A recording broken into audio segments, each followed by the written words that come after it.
In today's video, I'm going to show you why you're never going to find a good contractor. Coming up next.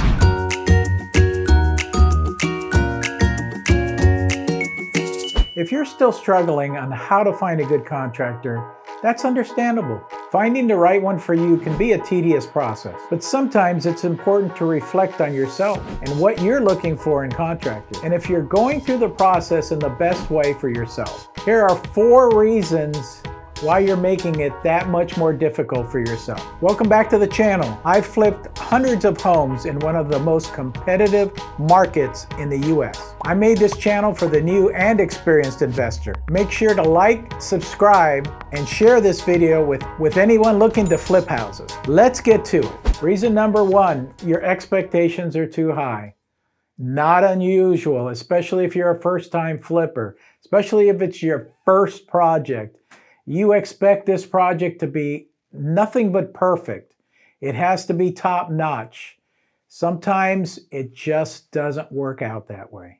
Number 2, you always take the lowest bid. You're asking for problems the minute you take the lowest bid. It's either inexperience on the contractor's part, putting the bid together, hoping that he gets his first job maybe, and then he'll start, asking you for more money along the way. And that's what usually happens with the lowest bid. So be careful with the lowest bid. You need to ask more questions. You need to know how experienced this contractor is. You need to go look at their work. You need to do all of that stuff. Number 3, you don't understand overhead quotes. And when you get a bid on a job, I always like to tell the contractor, here, you're looking at this job, this is what it's going to cost at the end of the day. I really don't want any overbid or quotes for stuff that wasn't in the original bid. Now understand, if you're asking your contractor to build you another room, then obviously there's some costs there that weren't taken up on the first initial bid of the project. But if he's opening up a wall and there's a couple of 2x4s that have termite damage that he feels that they need to be replaced, honestly, that should have been in the original bid. Even though you couldn't see it, it's not a big cost. He should have had some room in that original bid to take care of that stuff.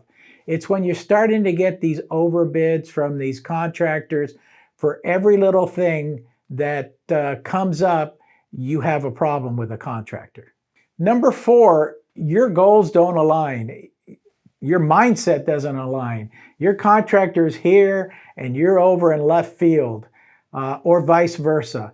You have to make sure that both of you are on the same page, that everything, all the details are in the original scope of work so that he can bid it correctly for you, and then you both know what's going on.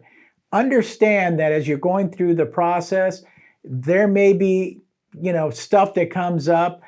Yeah, I didn't want this light fixture here anymore. I want you to maybe move it over a little bit, or put this light fixture in there.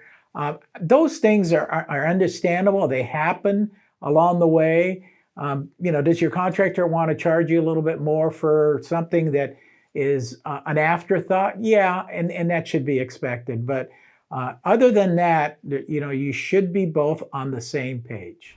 Most contractors want to provide quality work that they can be proud of, along with fair wages that they can support themselves and their family. This is why it's so important to go through the process of finding the right contractors for your needs, so that each of your projects can be a success. If you love flipping and want to see one of our most successful flips, click on this video right here. I do a full walkthrough of the finished project and I know you're going to love it. Feel free to reach out with any questions. I'm always here to help.